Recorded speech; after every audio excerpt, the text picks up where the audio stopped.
Paz do Senhor, irmãos. Página 46. Nós estamos falando sobre a pessoa do Espírito Santo, suas ações e trazendo para a nossa realidade prática, né? Então é importante a gente não só ter o conhecimento, o entendimento, mas trazer para a realidade prática. Nós estamos falando da pessoa que habita em nós, o Espírito Santo, né? Ele não está somente sobre nós, ele não está somente conosco, mas ele habita em nós.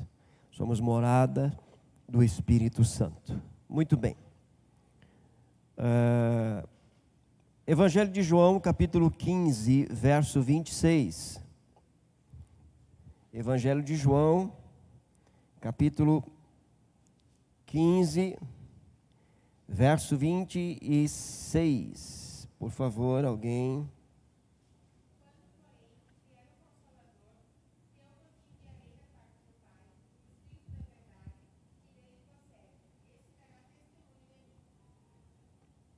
Ele então dá testemunho de Cristo a nós. Qual é a ideia de testemunho? Tá? É falar sobre. Lógico que se referindo à pessoa do Espírito Santo, tá? Ele vai falar a verdade acerca de Jesus. Quem é Jesus, né? E o que ele significa para nós em nossas vidas. Então é de suma importância nosso relacionamento com o Espírito de Deus, pedir para que ele nos mostre quem é Jesus. Tem uma canção que tem uma parte que diz: eu quero conhecer Jesus, tá? E esse conhecer, ele tem que ser levado a um nível de experiência real e verdadeira, tá? Lembra daquela passagem, eu acho que é Mateus 16, e Jesus pergunta para os discípulos: quem dizem os homens que eu sou? Aí eles falaram: um é Jeremias, um dos profetas. Aí Jesus se dirige a eles, os discípulos: e vocês? Quem eu sou para vocês? Aí Pedro responde: tu és Yeshua HaMashiach, né? Tu és o Cristo, o Messias, o Filho do Deus vivo. Aí ele responde: bem-aventurado és tu, Bar-Jonas, filho de Jonas, porque não foi carne nem sangue quem te revelou, mas meu Pai que está nos céus. Irmãos, é de fundamental importância para o nosso crescimento espiritual, um nível de vida cristã, termos um conhecimento de Jesus a partir da revelação do Espírito de Deus. Tá? O Espírito nos mostrar, o Espírito desvendar os nossos olhos acerca da beleza, da grandeza, da majestade, do senhorio de Jesus Cristo. É Ele que dá testemunho, isto é, Ele fala a respeito de Cristo a nós. Cabe aqui, em termos práticos, esse tipo de oração: Espírito Santo, dá testemunho de Cristo a mim. Mostra-me quem é Jesus. Fala-me a respeito de Cristo, através da Tua palavra. Então, é importante, porque à medida que nós vamos conhecendo, já falamos aqui em outra oportunidade, nós não adoramos em espírito e em verdade quem nós não conhecemos. A adoração se estabelece a partir de um conhecimento pessoal, real, verdadeiro, ok?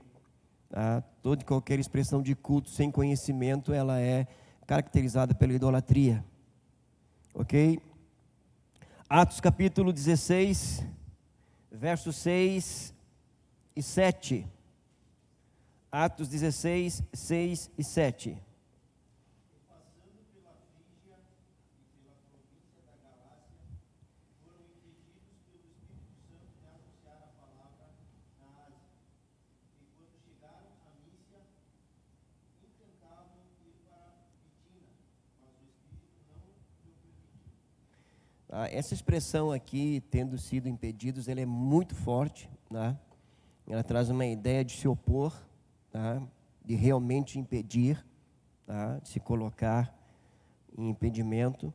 E depois também ele não permitiu, né, que é uma palavra mais amena, mas que dá mais ou menos a ideia também de que o Espírito Santo estava dando ordem, estava dando uma ordem para que eles não fossem para esses lugares e sim seguissem a sua direção. Lembrando que aqui eles queriam levar a palavra, eles queriam anunciar a palavra, tá? Eles queriam pregar a palavra, tá? E ninguém mais interessado do que a palavra seja pregada, seja ensinada, do que o próprio Deus. Mas ela não pode ser feita de maneira independente, tá? Aleatória, tá? Ou circunstancial. Quer dizer, o que determina a evangelização são as circunstâncias. Não, irmãos. O que determina a evangelização é a direção do Espírito de Deus. Isso é fundamental, tá? Para que o evangelismo, para que o avanço seja de fato eficaz, verdadeiro, genuíno, tá? Não pode depender meramente de estratégias, de organizações, né? Tudo isso tem o seu lugar, tem a sua importância, mas nada disso se compara à orientação do Espírito de Deus. Percebam aqui que ele dá uma ordem, tá? E ele impede: não, vocês não vão, vocês vão para outro lugar, tá? Havia necessidade lá? Sim, havia. Ninguém melhor do que o Espírito de Deus saber onde há necessidade de salvação e de redenção. Mas também, ninguém melhor do que ele saber, né, que às vezes esses lugares, pode ser que eles não aceitem, não, pode ser que eles venham rejeitar, né? Se você, por exemplo, fazer uma leitura hoje, né, da história do avivamento, você vai ver que, por exemplo, a Europa, tá, parte da África é berço de avivamento. E o que você vê hoje na Europa? A Europa não é mais pós-cristã, tá? O Brasil está se tornando pós-cristão. A Europa agora é anticristã. Ela se opõe ao cristianismo. Por quê? Porque perdeu o tempo da visitação, desconsiderou a sua história, né? Então é o Espírito de Deus que deve ser ouvido, que deve ser obedecido, até mesmo e principalmente na questão de evangelização. Isso cabe também para a experiência pessoal. Às vezes eu e você queremos falar de Jesus para alguém, né? E é importante nós atentarmos para a direção do Espírito de Deus. Se de fato é o momento, se deve ser falado, tá? Lembra da palavra de Jesus lá em Mateus capítulo 7, se não me foge a memória, que não devemos jogar pérolas. Quem são os porcos ali, irmãos? São pessoas que desprezam o Evangelho. O Evangelho não é uma mercadoria.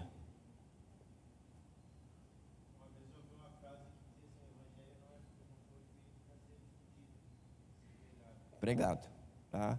Então, por isso nós precisamos desse nível de comunhão, de intimidade, né? De falar com o Espírito e ouvir. Só não é para falar, não vai, né? Vai para outro lugar, fala para outra pessoa, tá?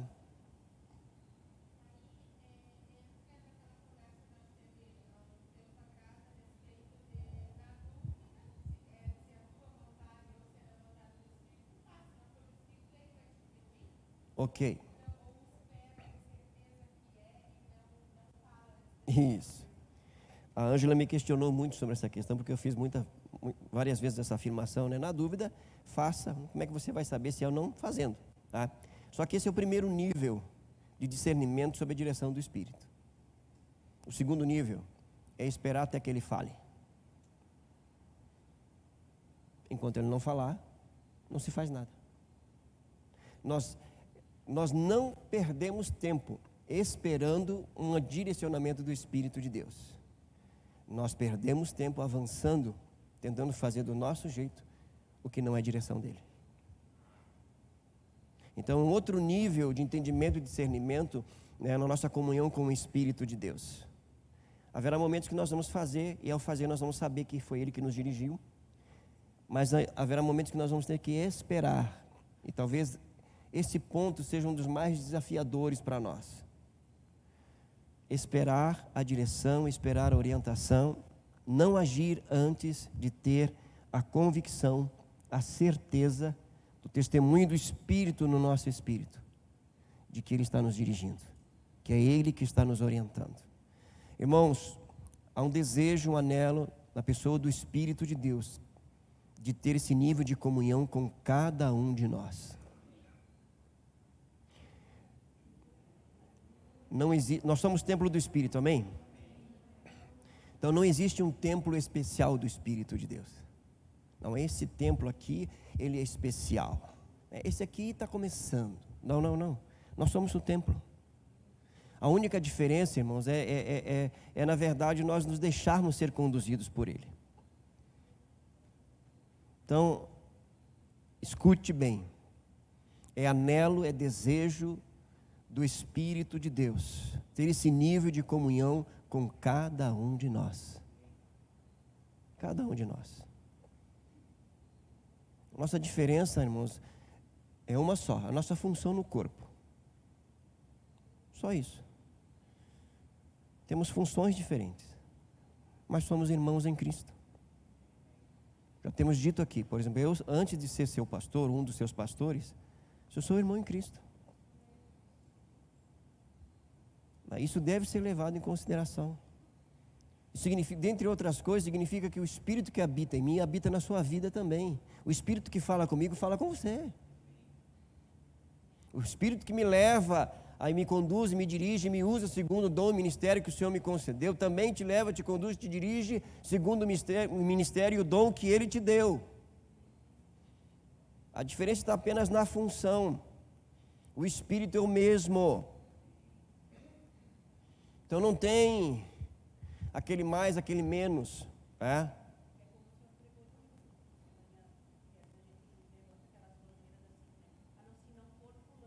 isso. Sim.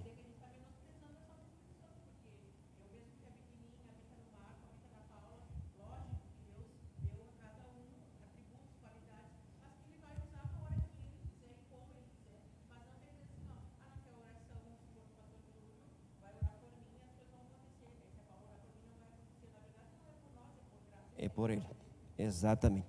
Por isso que é importante frisar aqui, seguirmos a direção do Espírito. Seguimos a direção do Espírito de Deus. Tá? Eu tive uma experiência uma vez em uma das nossas igrejas. Nós estávamos no primeiro culto, eram 2 cultos, né?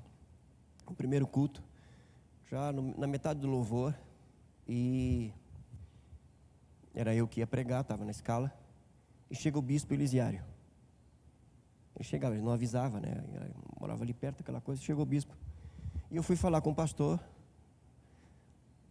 Pastor, o bispo Elisiário está aí dou uma palavra para ele, uma saudação, ou dou para ele pregar? Não sei, filho, vai lá e falar com ele, o seu pregador, vê o que ele vai fazer, o que ele quer fazer. Aí fui falar com o bispo na esperança de que ele fosse pregar. Aí eu cumprimentei o bispo, perguntei, bispo, o senhor quer dar uma saudação, o senhor quer pregar? Aí ele me olhou e disse, quem vai pregar hoje? O pregador sou eu. Então eu quero te ouvir, me dá só para dar uma saudação. Eu sentei e disse, Senhor, por que ele não vai pregar? Por que tem que ser eu? Porque pastor Roberto, anos de ministério, bispo nem se fala, eu estava chegando na igreja, não é? E o Espírito falou claramente ao meu coração, porque eu habito nos 3. E o instrumento nesse momento é tu. A partir dali eu aprendi, irmãos, que quando o Senhor nos chama, Ele vai nos usar. Não importa quem esteja, porque não é quem está, é quem nos usa. Entenda isso. Se acontecer uma situação semelhante com você, entenda que naquele momento o Espírito de Deus está te usando. Lembramos da palavra que Tiago escreve, que Elias era homem como nós. Mas ele orou, ele intercedeu e o Senhor ouviu. O que Tiago quer falar? Se Deus ouve Elias, também nos ouve. A questão é clamar, é orar. Então entenda que esse Espírito que dá ordem, que dirige, Ele anseia, ele anela esse nível de comunhão, de intimidade com cada um de nós. Atos capítulo 20, verso 28.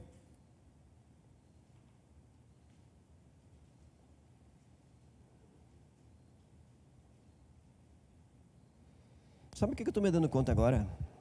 Que nós já falamos sobre isso.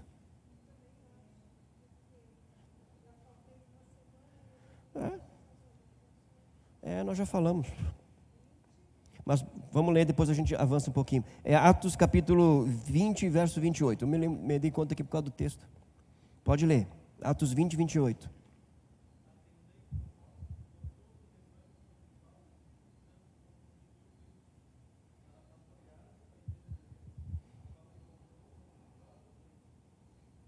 Perceba que no Novo Testamento, o Espírito de Deus é que nomeia, que constitui a liderança da igreja. Você vai ver isso na narrativa de Atos.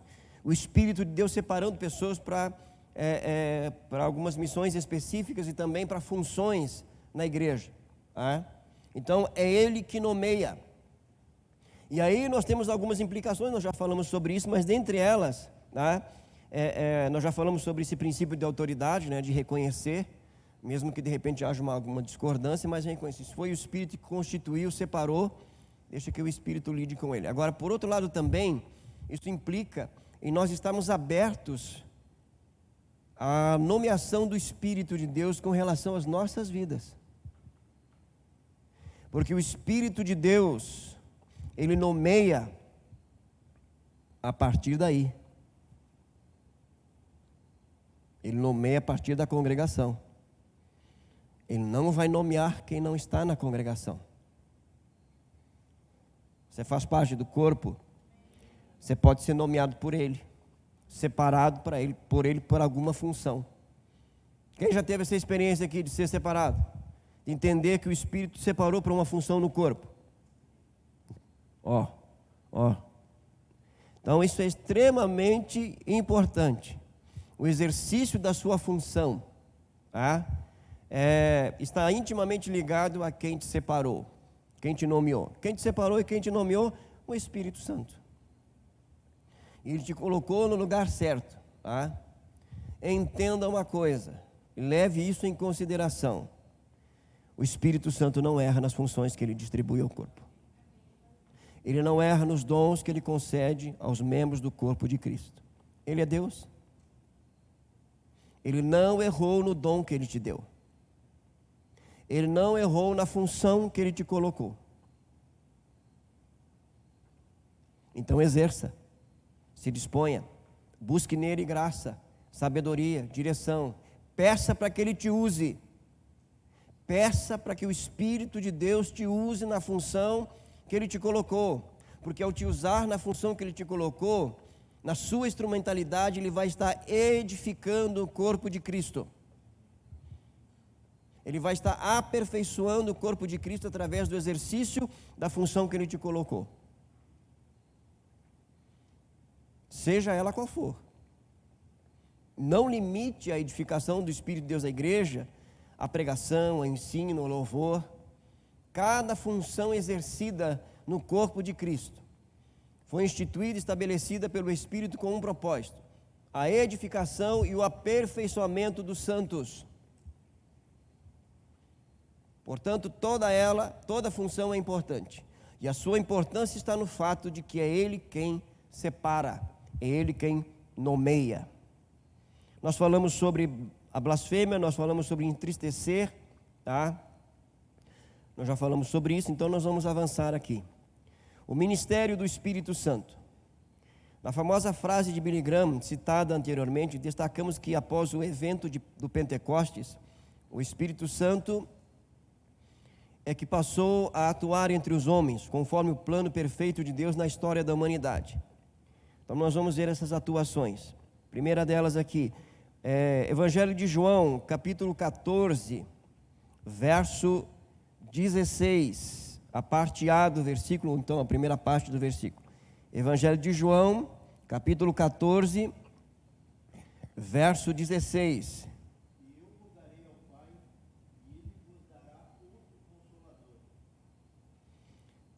Então, Ele é o Consolador.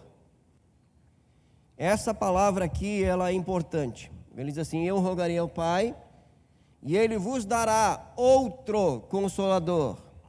Quando você ouve a palavra outro, você entende o que na língua portuguesa? Outro, mais um, igual ou diferente?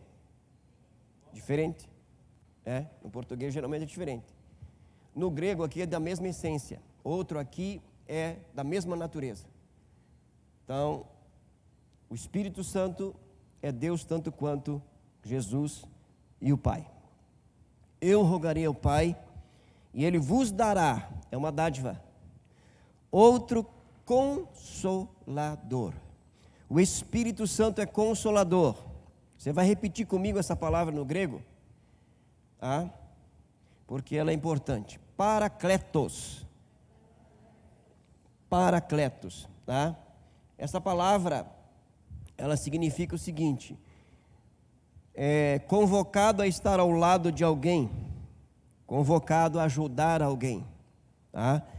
Alguém que pleiteia a causa de outro diante de um juiz, intercessor, conselheiro de defesa, assistente legal, advogado, tá? Então essa é o Espírito Santo destinado a tomar o lugar de Cristo com os apóstolos, a conduzi-los a um conhecimento mais profundo da verdade evangélica, dar-lhe força divina necessária para capacitá-los a sofrer tentações e perseguições como representantes do reino divino. Ele é o conselheiro, aquele que vai ajudar, aquele que está... É interessante porque estar ao lado, né, mesmo, embora ele habita em nós, né, ele vai exercer essa função de nos ajudar, nos capacitar, nos aconselhar. Ele vai trabalhar conosco. Nós vamos interagir com Ele. Nós precisamos aprender a interagir com o Espírito de Deus. É trabalhar em conjunto, com a mesma disposição. Não Ele fazer somente e nós vamos assistir. Não, nós vamos fazer com Ele. E Ele vai fazer conosco. Quer ver um exemplo? Ele me dá a palavra para pregar. Eu oro, Ele traz ao meu espírito, a minha mente de uma forma muito clara, geralmente momentos antes, né? E o que eu tenho que fazer? Eu tenho que ler o texto, eu tenho que estudar, eu tenho que meditar, essa é a minha parte. E eu tenho que então, quando chegar a hora, eu tenho que falar. E Ele vai me capacitar. Eu não posso chegar aqui e dizer assim: irmãos, eu recebi uma palavra de Deus para a vida dos irmãos e o Espírito Santo vai falar para vocês agora. Ouçam o Espírito.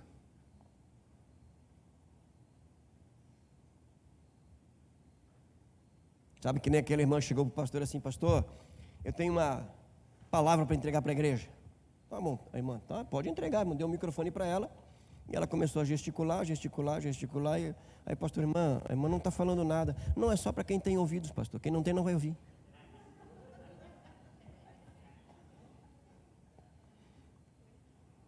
Se eu não falar nesse sentido, você não vai ouvir o que Deus tem para falar. Então é a parte dele e a minha. Irmãos, isso é maravilhoso. Deus Todo-Poderoso, onisciente, onipresente, autoexistente, não precisa de ninguém. Ele quer que nós venhamos a trabalhar com Ele. É uma responsabilidade, sem dúvida nenhuma, mas também é um privilégio. Trabalhar com Ele. Entenda que o Espírito Santo, Ele é aquele que te ajuda. A palavra traduzida originalmente do grego como consolador e paracletos significa literalmente chamado ou convocado a estar ao lado de alguém, encorajador, conselheiro. Essa palavra é muito conhecida na cultura da época, principalmente entre os militares romanos. Por mais que os romanos treinassem seus exércitos, como nenhum outro reino, em muitas batalhas eles eram acompanhados pelos paracletos, que eram oficiais nomeados para acompanhar os pelotões, literalmente encorajando os soldados. Eles gritavam palavras de encorajamento e entoavam canções de vitórias que lembravam antigas vitórias e a fraqueza dos inimigos. O Espírito Santo tem como principal objetivo ser o nosso acompanhante pessoal em todas as nossas batalhas. Ele nos confrontará, nos confortará, nos aconselhará e nos encorajará a prosseguir. Está faltando ânimo? Está faltando disposição? Está faltando coragem, intrepidez, ousadia? Peça ao Espírito Santo. Porque é normal, irmãos. Nós, tendo o Espírito de Deus habitando em nós, nós continuamos sendo seres humanos. Então, nós temos as nossas debilidades, fraquezas, medos, ok? E nós precisamos dele.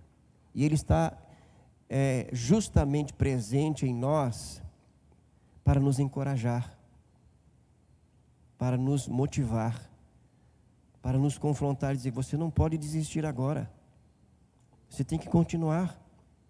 Não tire as suas mãos do arado, não tire os seus olhos do autor e consumador da sua fé, não retroceda, continue, você não está só. São palavras de encorajamento.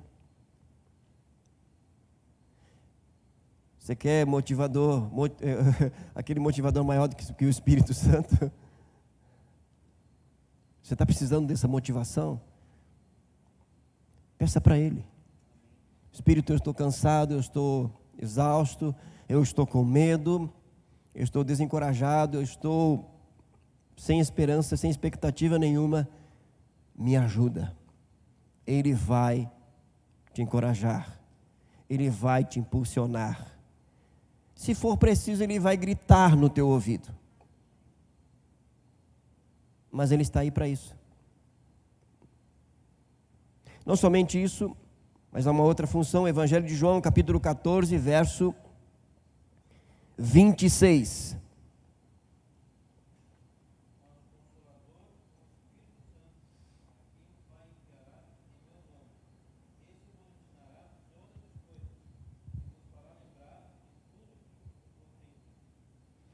Didasco, ensinar, é uma das funções do Espírito de Deus.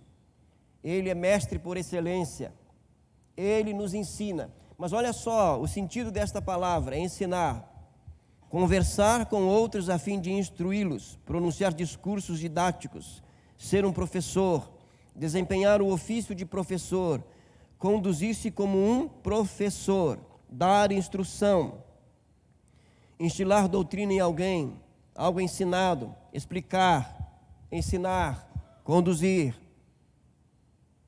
Uma das orações que devemos fazer ao Espírito Santo antes de começarmos a leitura bíblica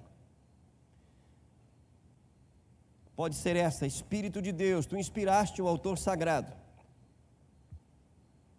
me ensina, me instrui, me traz a iluminação. Entenda o seguinte: a revelação de Deus está aqui, de Gênesis a Apocalipse. Revelação. O que nós temos aqui? Mas não basta nós termos a revelação, se nós não tivermos a iluminação. Quem ilumina, quem traz luz, quem traz entendimento da revelação é o Espírito Santo. Espírito Santo, tu me deste a revelação, está aqui, e eu vou ler esta revelação. Me dá iluminação, ilumina a minha mente, me dá um entendimento, me dá compreensão. Irmãos, não basta ler e memorizar. Se for só isso, a Bíblia é apenas um livro como qualquer outro.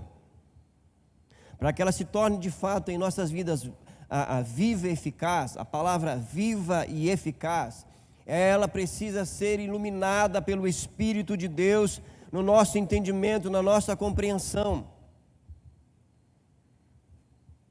Nós não vamos ouvir Deus falar conosco apenas lendo e memorizando a palavra de Deus. Nós vamos ouvir Deus quando nós lermos e memorizarmos e sermos iluminados pelo Espírito de Deus. O entendimento bíblico, a compreensão bíblica não vem pela mera leitura. Essa leitura precisa estar na dependência da iluminação do Espírito de Deus. Espírito Santo, eu li esse texto aqui, eu não entendi. Eu não compreendi. Me dá o entendimento, me dá a compreensão. E espero que Ele vai falar. Geralmente Ele vai dizer assim: leia de novo. Leia de novo. Não. Leia corretamente. Uma das coisas que Ele vai nos perguntar é o seguinte: o que diz o texto? Cita para mim o texto. O texto diz isso. Ele vai trazer. Você já teve a experiência de estar lendo a Bíblia? Está lendo lá um livro de Salmos, por exemplo, né? Ou qualquer outro texto. De repente um versículo salta aos seus olhos, aquilo lhe chama a atenção. Entenda que isso é iluminação. Naquele momento, para você crescer em entendimento e compreensão, você tem que parar. Para a leitura. E começa a meditar. E a sua mente vai viajar. Anota, ora em cima daquilo, porque naquele momento o Espírito está trazendo a iluminação daquele texto e vai servir para a sua vida naquele dia ou nos dias que vão vir. Você não vai esquecer mais, porque vai ser gravado no seu espírito.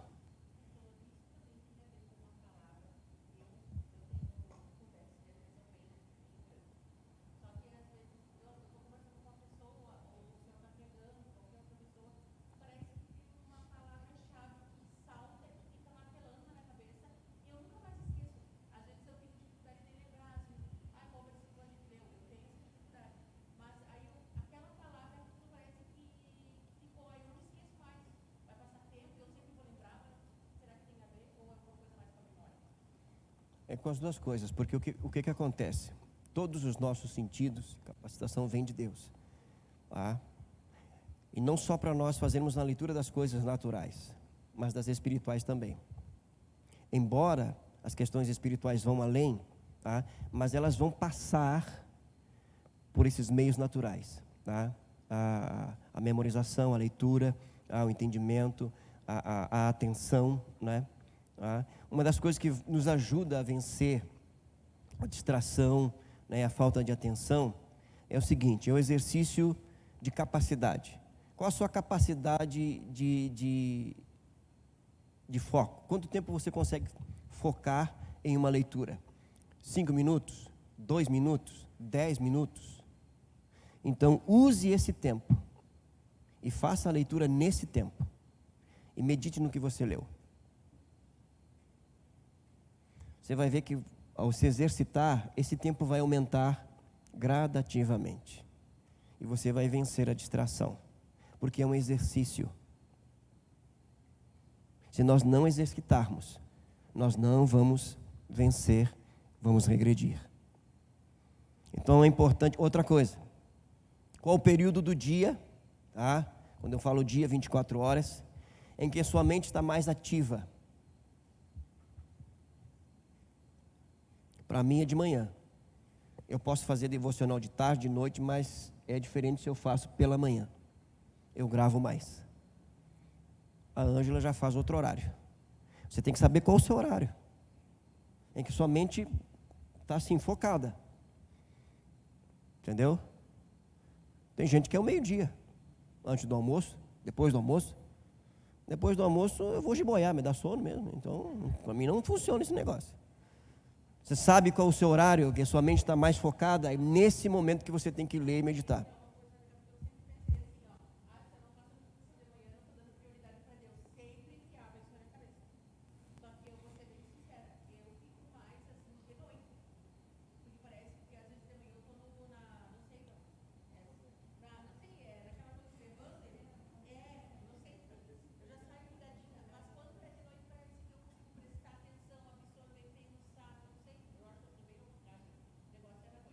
Tá, aí entra uma questão assim, ó. Quando nós falamos de dar prioridade a Deus, é que Ele deve estar em primeiro lugar em nossas vidas, em todo o tempo, todo pensamento. Isso não significa que você tem que levantar logo pela manhã e ir para a oração e pela palavra. Bom seria, é uma das orientações bíblicas, né? Pela manhã ouvirás a minha voz, Senhor, pela manhã ouvirás a minha voz. Porém, isso se constrói, tá? Isso se constrói. Mas no primeiro momento, você oferecer o melhor para Deus. Então, por isso que eu estou dizendo assim, ó, qual o melhor horário em que a sua mente está mais focada? Esse vai ser o melhor para Deus. Então, se é à noite, use esse tempo. Se é pela manhã, se é à tarde, se é pela madrugada, use esse tempo. É o melhor. Nesse momento é o melhor. E vai avançando. Tá? E aí você vai chegar, vai pelo próprio Espírito, porque o Espírito vai nos conduzir, irmão, ele vai nos dirigir. Tá? Esses dias eu estava orando e dizendo: Espírito de Deus, eu preciso orar mais, me ajuda, me dá um horário, uma direção, um novo tempo. E hoje pela manhã ele me acordou, eram 5:30. Geralmente eu levanto um pouquinho antes das 7. 5:30 eu acordei e imediatamente eu lembrei: é para orar. Levantei, fui orar, fui ler a palavra, entendi que é o Espírito de Deus. E eu sei que à medida que eu for respondendo, Ele vai me acordar mais cedo. Mas eu preciso também que Ele me ajude na questão do sono. Entendeu? Aí o que eu faço? Eu não posso levantar 5 da manhã e me ajoelhar ou sentar para orar. Eu tenho que orar caminhando, porque se eu sentar eu vou dormir. Se eu me ajoelhar eu vou dormir mais ainda. Então eu tenho que orar caminhando, andando. Eu tenho que abrir a janela lá, né? Eu vou lá para o escritório, né? Fecho a porta. Eu não oro em voz alta, mas fecho a porta porque e vou falando, vou conversando. É importante nós entendermos o seguinte, ó. Chegar diante de Deus em oração, do seu jeito, da sua maneira, porque você é filho, você é filha, você tem um jeito todo especial de falar com Deus, assim como Ele tem para falar com você. Você sabe quando Deus fala com você. Então não se chega diante de Deus, se você é Paulinho, não chega como Júlio, você é Paulinho, chega do seu jeito, da sua maneira, falando com Deus. Eu, por exemplo, eu chego: Senhor, Espírito de Deus, me acordaste agora. Eu lembro que eu fiz essa oração esses dias e Tu me despertaste. Qual o propósito nesse momento? Pelo que Tu queres que eu ore? Enquanto Tu ministra no meu coração, eu quero colocar algumas coisas diante de Ti que veio à minha mente ontem à noite, que eu estava pensando em relação à igreja, em relação à família, em relação a isso, aquilo. Então me veio à mente algumas situações e eu vou estar colocando diante de Ti. Geralmente essas situações que antecipam o momento da oração, preste atenção. Pensamentos que você não costuma ter na sua mente em relação a situações e pessoas, quando elas vêm à sua mente, são, digamos assim, argumentos que você vai usar na oração no dia seguinte. Então, fale para Deus: Espírito Santo, ontem eu estava pensando sobre tal situação, né, aquela família vivendo desse jeito, né, eu quero interceder, porque eu sei que és Tu que está trazendo ao meu coração, tá? E vai falando com Deus, tá? Vai conversando, é uma conversa. Agora, ontem eu estava ouvindo um livro sobre oração, estou terminando de ler, Ocupado Demais para Deixar de Orar, e um dos capítulos do livro fala sobre a questão do silêncio diante de Deus. Porque oração é um diálogo, irmãos. Eu falo, Deus ouve, Ele fala e eu ouço. Você crê que Deus fala? Então tem que dar tempo para Deus falar. Só que esse exercício, quando eu comecei a fazer, por exemplo, Senhor, agora eu vou ficar em silêncio, porque Tu vais falar comigo. E vai 5 minutos, 6, 10 minutos. Tem uma sensação de que Tu está ali meio, sabe? Que negócio é esse, cara?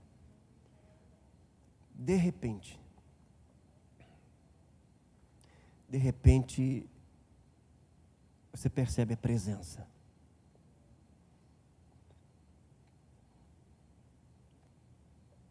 Hoje pela manhã, depois de uns 10 minutos, ele não falou nada.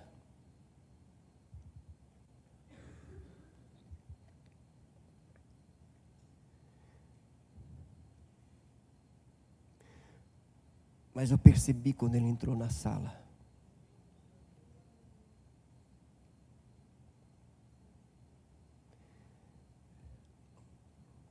E quando eu tive a percepção da sua presença, me veio à mente assim: tu estás sempre diante de mim.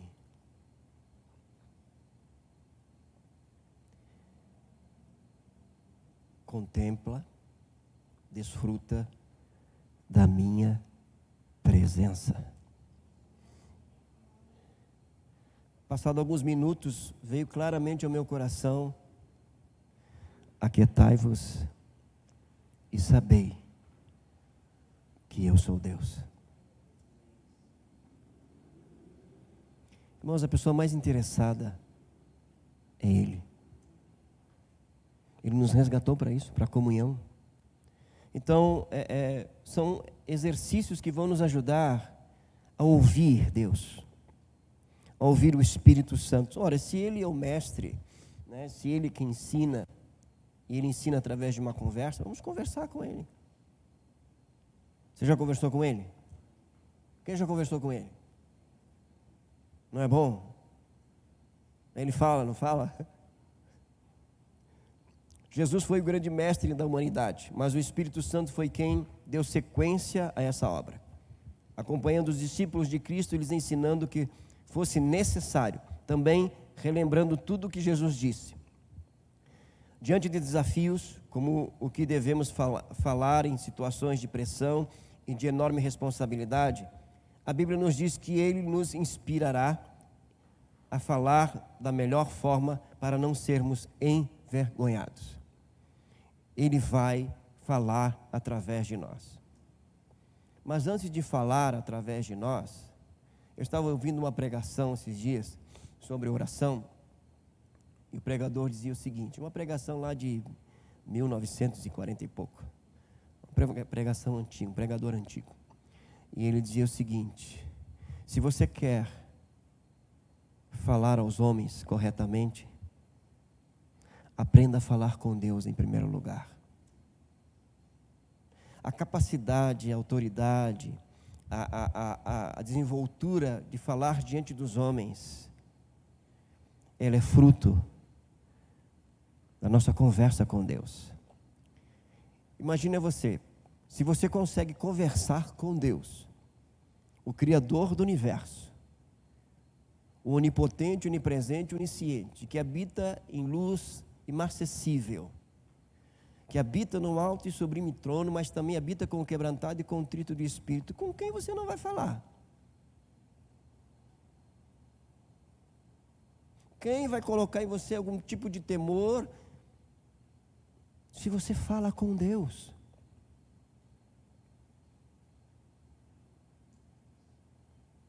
Meu pai dizia o seguinte assim: pai, você vai falar com fulano? Vou.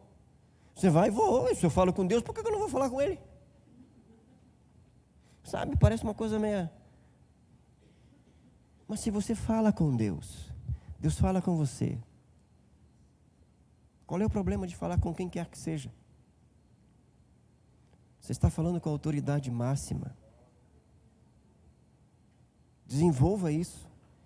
Isso é vital para a nossa qualidade de vida cristã.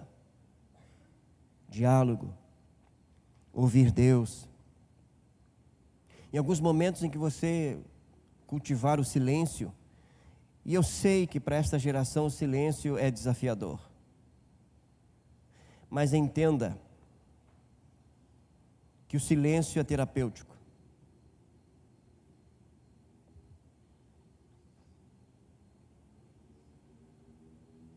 E ainda mais o silêncio diante de Deus. Ele purifica a alma. Ele aquieta a mente. Ele controla os batimentos. Ele sustenta a sua pressão.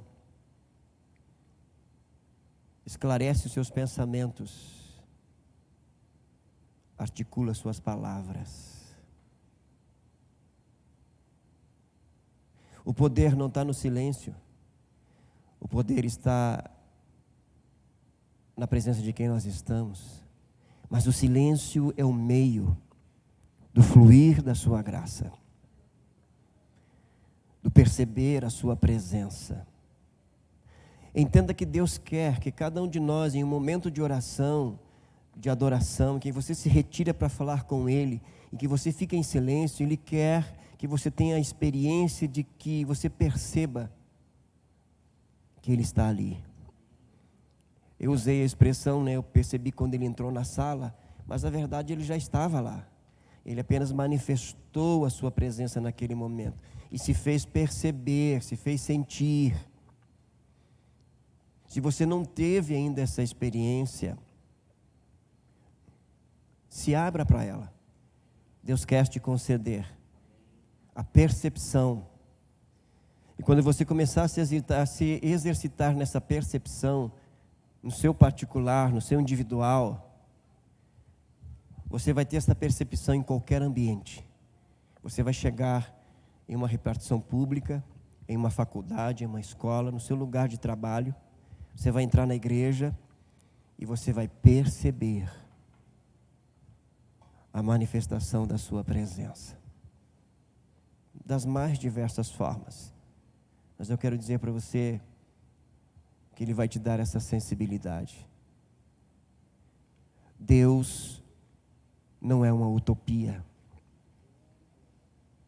Ele não é produto da nossa fé. Ele é o autoexistente, real. Os estudiosos dizem que Ele é a realidade última, isto é, somente Ele é real. E dele emana toda a realidade secundária. Eu estou lendo outro livro do Tozer, que é um dos clássicos devocionais, que é o Conhecimento do Santo. E ele fala sobre a necessidade urgente da igreja conhecer a Deus pessoalmente. Conhecer a Deus, não só de ouvir falar, de ler sobre Ele, de pregar sobre Ele, mas conhecê-lo pessoalmente. Pela revelação do Espírito, de Cristo, das Escrituras, se retirar para meditar, por exemplo, em um dos seus atributos. O que são os atributos?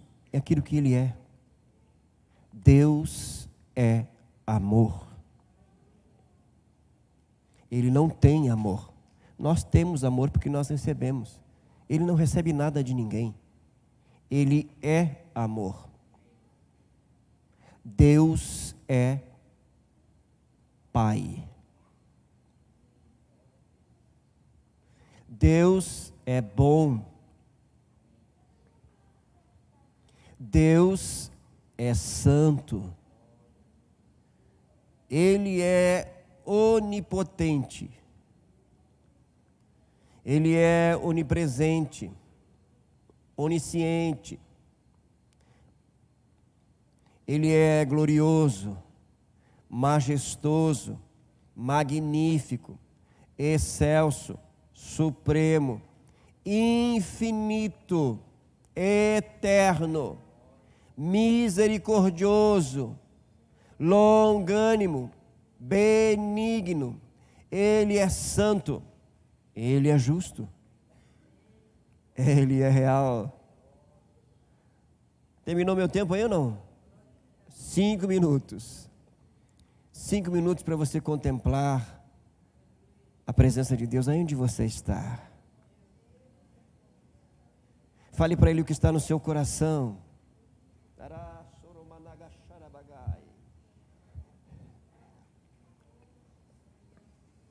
Santa presença, doce presença,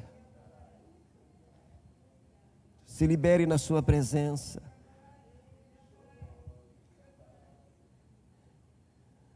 Fale para Ele o que está no seu coração, cante para Ele.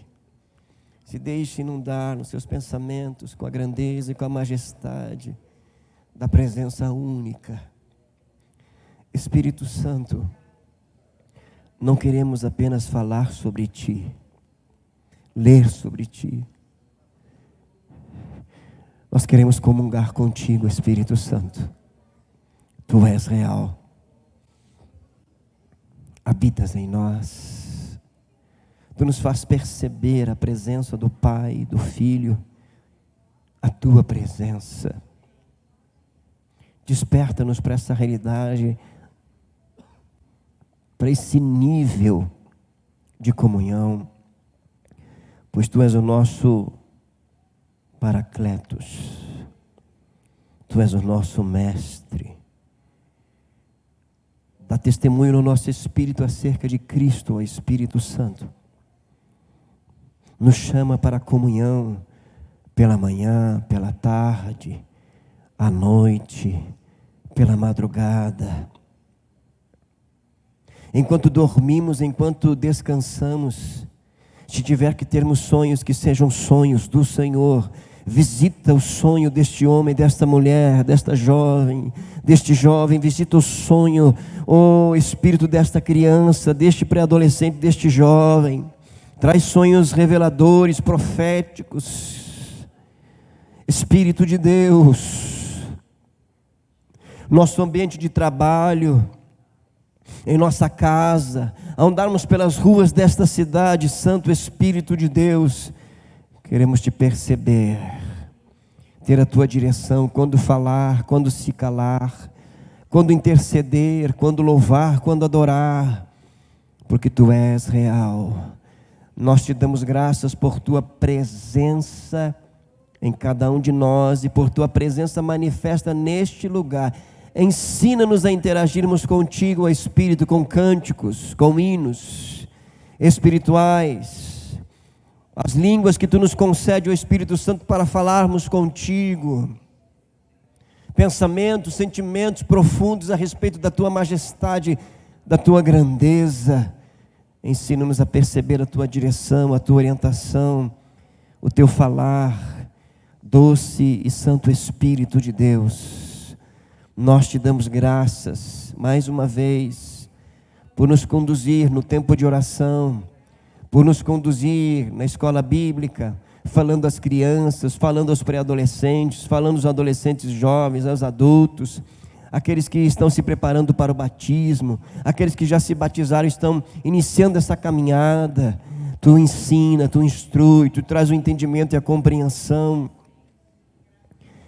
Traz a iluminação da Tua palavra toda vez que nós nos colocarmos diante dela para ouvir a voz de Deus, pois inspiraste o salmista a declarar: a voz de Deus é poderosa, a voz de Deus é majestosa, a voz de Deus despedaça os cedros do Líbano, a voz de Deus dá vida às corças. Oh, na voz de Deus a salvação, a redenção, a libertação, a cura, a conselho, a instrução, a direção, a orientação. E nós Te damos graças e oramos em nome do Senhor Jesus. Amém. Que o Senhor te abençoe. Você que trouxe a sua oferta pode colocar no gasofilácio.